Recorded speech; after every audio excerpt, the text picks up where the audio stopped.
Mon départ, je vais vous l'expliquer. C'est bien que finalement je puisse le dire, parce que les gens ne le savent pas beaucoup, hein, sauf ceux qui sont très proches de moi.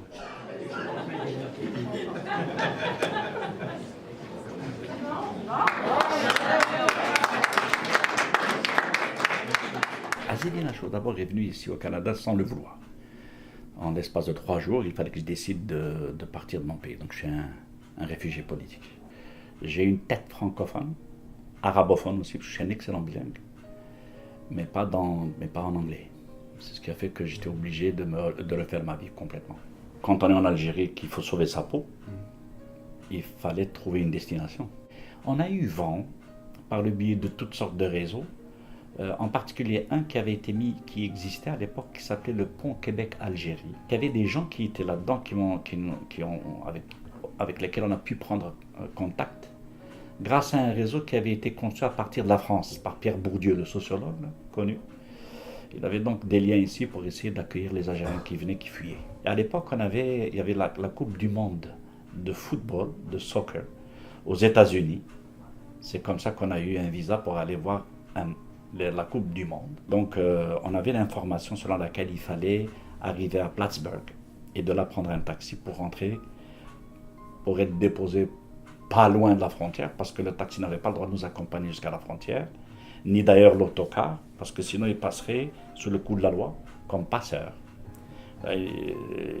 Donc il nous dépose à quelques kilomètres, puis on marche. Donc on a atterri à la frontière, et l'agent d'immigration qui était à la porte me dit: mais vous ne pouvez pas rentrer, on va vous donner un ticket, vous allez partir à Plattsburgh, parce qu'il y avait la queue. Il y avait une cabane dans laquelle on passait les revendicateurs du statut de réfugié, il n'y avait plus de place.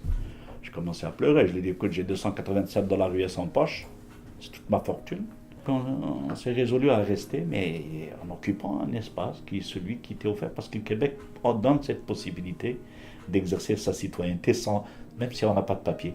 À l'époque, je considérais que le travail qui se faisait auprès des réfugiés et des immigrants était très primaire. On répondait aux services minimaux, etc. Mais les gens qui venaient, comme moi-même, puisque j'avais utilisé les mêmes services, on aspirait à, comment dire, à évoluer en tant que citoyen. J'ai réussi, à mon avis, à mobiliser le quartier, quelle que soit l'appartenance qu'on soit dans une institution publique, que ce soit dans un parti politique, que ce soit etc., le mobiliser sur des cibles concrètes sur lesquelles tout le monde travaille. Une des suggestions que je peux faire, c'est de poursuivre l'effort de rassemblement, que les organismes communautaires ne s'enferment pas, parce qu'à un moment donné, on a vraiment le goût de le faire. Là, quand on voit trop de lenteur dans la prise en charge des enjeux de quartier, à un moment donné, on se dit qu'il faudra peut-être passer à un autre degré, un autre niveau de militance.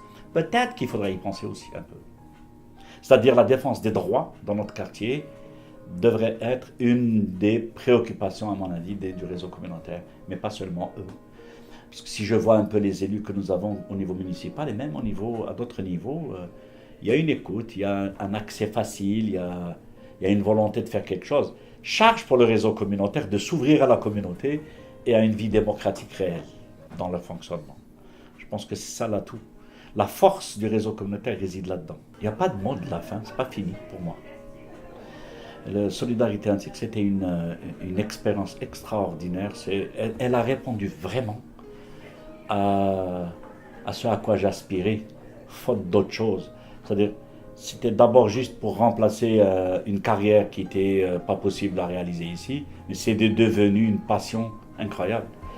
Une vraie passion. C'est-à-dire, ma vie était confondue avec celle de Solidarité Antique, et tout s'organisait autour de Solidarité Antique, sachez-le. Pourquoi? Parce que ce n'était pas une job, c'était plus une forme d'engagement. Je ne pourrais pas vivre aussi longtemps que ce que j'ai vécu depuis que je suis au Québec. C'est mathématique. C'est la loi de la nature. Hein. Mais moi, j'ai encore des amis. J'ai une mère qui habite ailleurs. Je l'ai vue en 25 ans 2 fois. Mes frères et sœurs, mes cousins, mes cousines, mes amis, il y a de mes amis disparaissent l'un après l'autre. J'en ai d'autres ici, j'en ai fait. Des gens merveilleux. D'accord. Mais quelque part, ça, c'est venu me chercher pour aller prendre un peu de temps pour moi, pour Jamila, mon épouse, pour mes petits-enfants. On a peuplé le pays depuis. J'ai 3 filles, donc on a des petits-enfants maintenant. Donc voilà.